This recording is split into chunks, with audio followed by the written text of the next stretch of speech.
প্রিয় সাংবাদিক বিন্দু, আসসালামু আলাইকুম ওয়া রাহমাতুল্লাহি ওয়া বারাকাতুহু।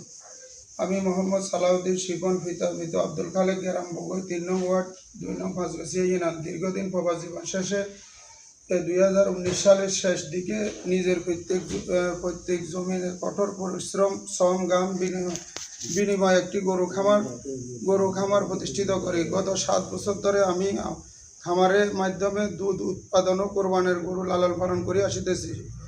এটি শুধু আমার জীবিকা উৎস নয়, আমার পরিবারের একমাত্র অবলম্বন। অতি দুঃখ ও কষ্টের সাথে জানাই যে আমার খামারের পাশে মোহাম্মদ নাজিমউদ্দিন ও মোহাম্মদ দুলাল গং একটি খামার প্রতিষ্ঠিত করে। প্রতিষ্ঠানের শুরুতে আমি তাদের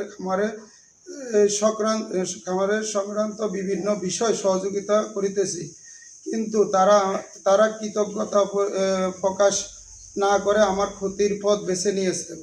এক পর্যায়ে তারা আমার বহুদিনের বিশ্বস্ত কর্মচারী নূর আলমকে প্রলোভন দেখিয়ে নিজের খামারে নিয়ে যায়। নূর আলম আমার খামারে পুরাতন কর্মচারী হওয়ায় সে আমার দুধের গ্রাহকদের বিভ্রান্ত ও ব্যবসায়িকভাবে আমাকে ক্ষতিগ্রস্ত করতে থাকে। আমি নিরুপায় হয়ে এলাকাবাসীর সহযোগিতা কামনা করি এবং পরবর্তীতে 3/2/2025 তারিখে ফেনী মডেল থানায় লিখিত অভিযোগ দায়ের করি। অভিযোগের ভিত্তিতে সংশ্লিষ্ট কর্মকর্তা তদন্তে একাধিকবার